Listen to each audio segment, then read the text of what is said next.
Thanks for joining us at Newsday TV. I'm Ken Bufa. 2022 was a historic year on the island. There was heartache for many, and some managed to turn hard times and tragedy into triumphs. We also saw a shift towards normalcy on the heels of the COVID pandemic. So here's your year in review. In January, former NYPD Chief Rodney Harrison was sworn in as Suffolk's first black police commissioner. To the residents of this great county, it's my honor to serve you. I will do my best to make this the safest county in the state of New York. Harrison said his new role was humbling as he looked to enact reforms such as body cameras, better police response to people in mental health crises, and improving relations with minority communities. And hockey fans bid a sad farewell to Clark Gillies. The fun-loving NHL Hall of Famer won 4 Stanley Cups with the Islanders. Gillies passed away at age 67 in January. And Long Islanders spent the end of the month digging out from more than 2 feet of snow in some places. The storm shut down airports, trains, and bus service, and at least 2 people died. Now, in February, a city firefighter from Long Island died after fighting a fire in Queens. 33-year-old Jesse Gerhardt from Islip suffered some sort of medical episode and collapsed at his Far Rockaway firehouse a day after fighting that house fire in Far Rockaway. And Charles Edelman, who helped propel his family's namesake bakery in Bayshore into a national brand, passed away in February at the age of 92. Over the years, he shared his wealth with many community institutions. And a tanker truck crash caught on camera. It led to a massive fuel spill and fire on Sunrise Highway in Rockville Center. It was the scariest thing I've ever been through. A loud, like sizzling noise and then an explosion. The bottom of the building was on fire. Sunrise Highway, there was a big fire, and then the manholes were blowing up. Now the truck driver and 3 firefighters suffered minor injuries. And on February 24th, Russia invaded Ukraine, which has resulted in tens of thousands of deaths on both sides and caused Europe's largest refugee crisis since World War II. The invasion also caused global food shortages and triggered high energy prices. Now to an inspiring story from the sports world. Hey, lift up, lift up. Keep pushing it away. Go, go, go.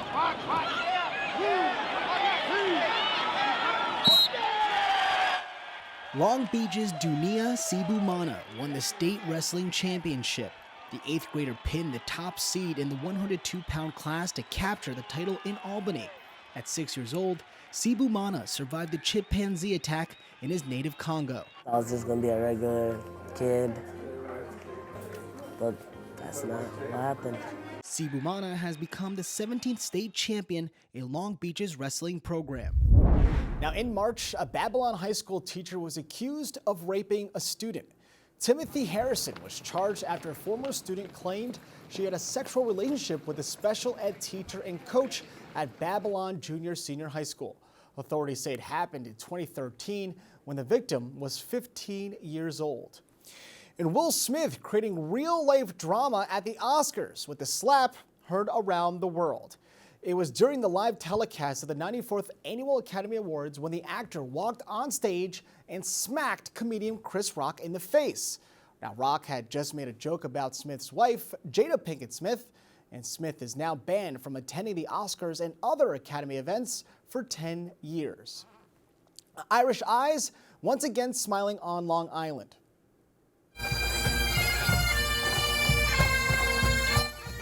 The oldest and largest St. Patrick's Day parade in the country returned to New York City on March 17, 2022.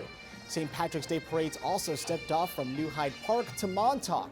Festivities had been scrapped for 2 years because of the pandemic.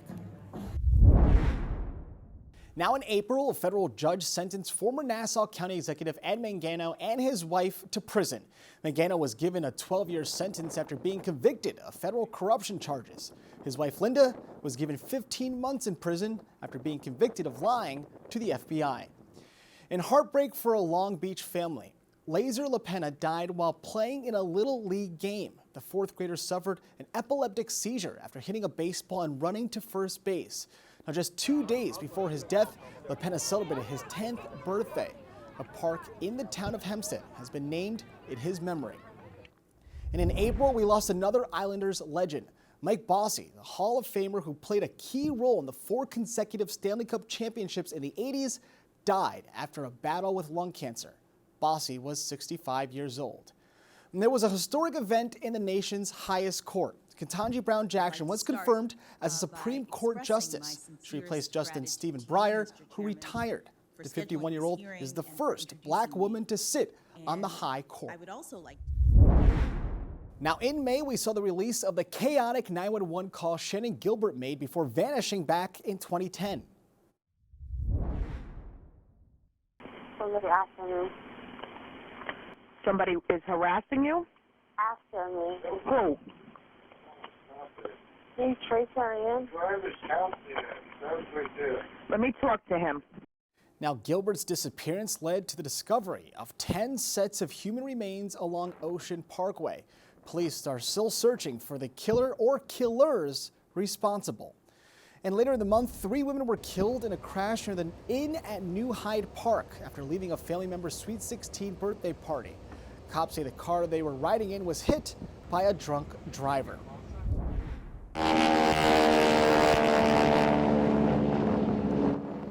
The Bethpage Air Show at Jones Beach returned in full force without pandemic restrictions for the first time since 2019. The U.S. Navy's Blue Angels were the stars of the Memorial Day weekend show. Now, the pain at the pump reached record highs on the island in June.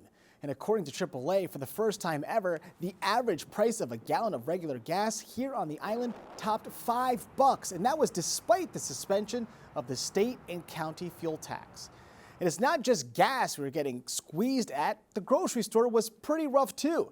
U.S. inflation hit a 40-year high in June, which triggered interest rate hikes by the Federal Reserve. And the annual Pride Parade returned to Long Island for the first time since the pandemic.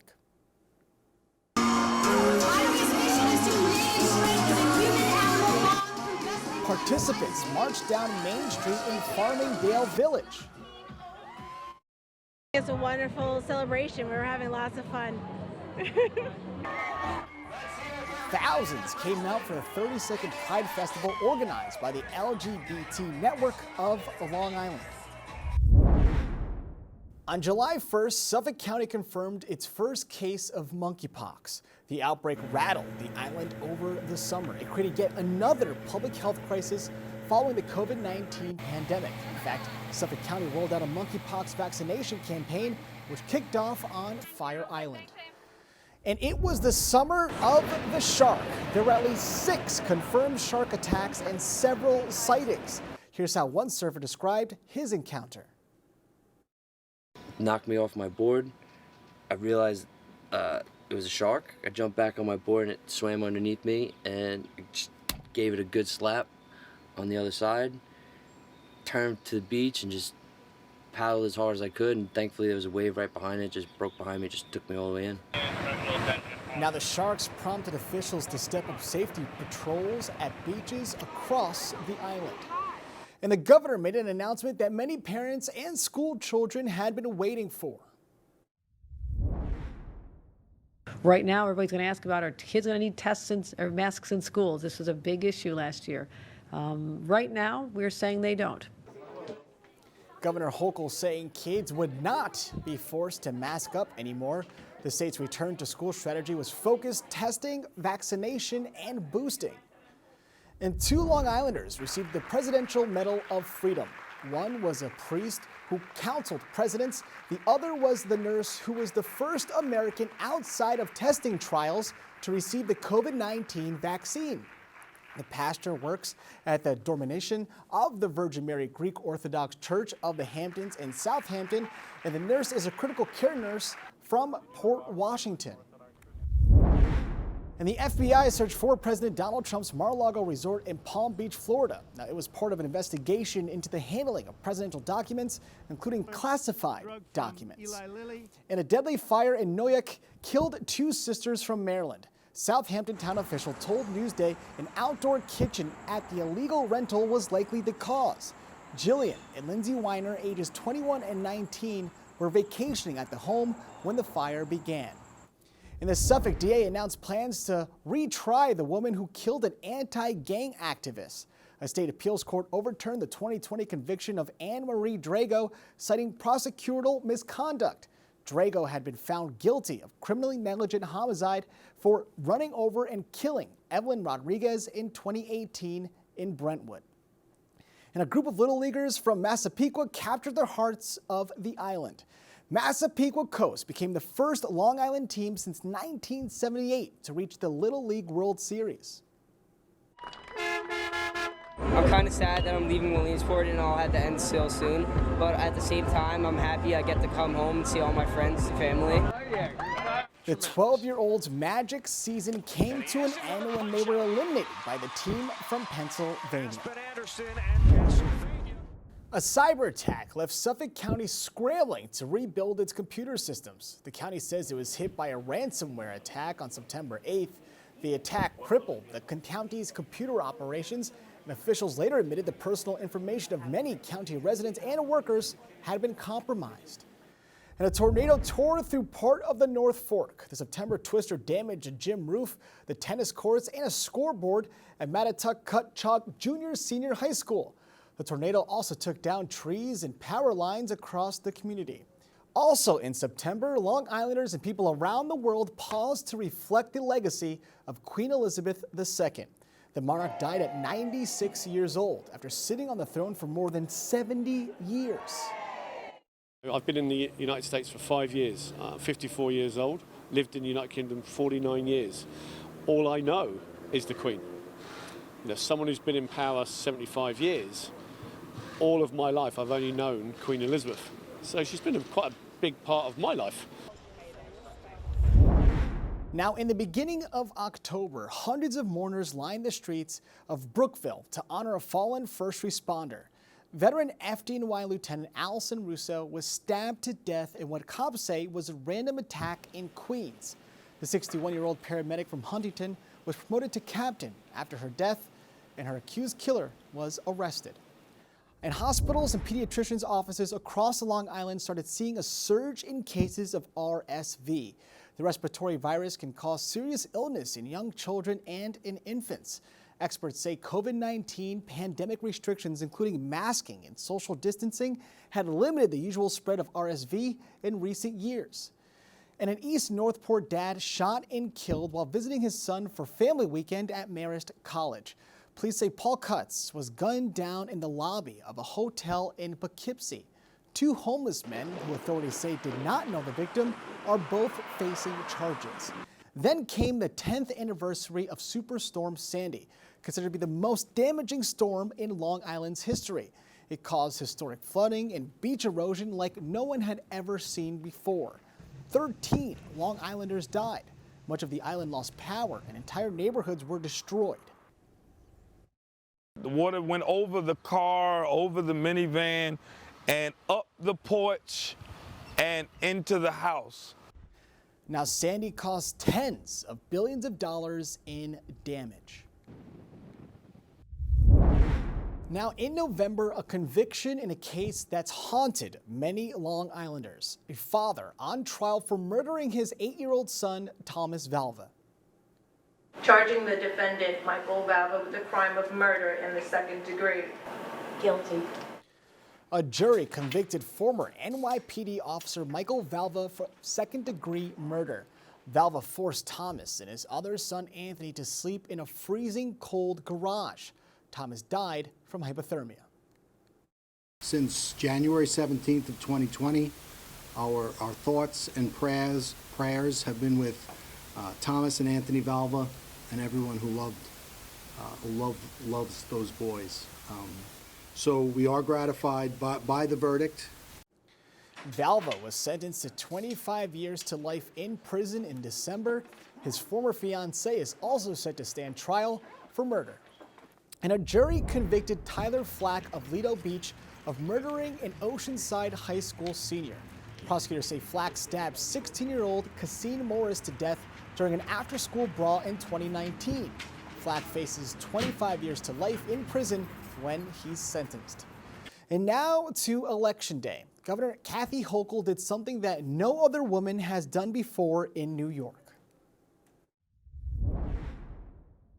I'm not here to make history. I'm here to make a difference.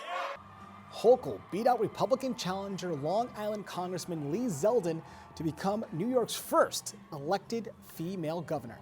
And when all was said and done, Republicans took all 4 congressional seats in Nassau and in Suffolk. Anthony D'Esposito taking the 4th district, George Santos winning the 3rd district, Andrew Garbarino winning re-election in the 2nd, and Nicholas LaLota winning the 1st. Now, it's the first time since 1994 that Republicans held all 4 seats. And this was something to be thankful for.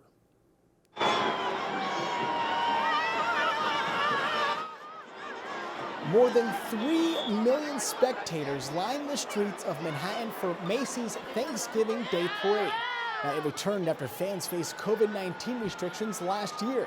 This year's lineup included 16 giant character balloons, including some newcomers such as Bluey, as well as 28 floats, a dozen marching bands, and 20 performance groups.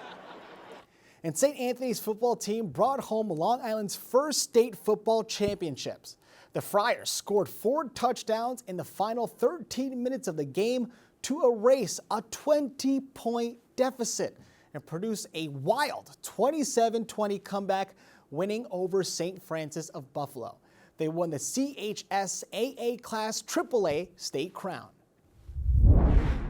And in December, a convicted serial murderer known as the Torso Killer admitted to 5 unsolved murders on Long Island.